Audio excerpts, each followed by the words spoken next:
Sana nahuman ang atong gi-assemble nga table. So ang sukod ani is ang iyang length is 100 cm.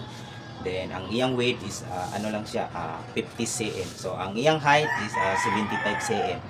So mao na siya. Kaya so kung ganamo mo order, ibutang na ako sa yellow basket.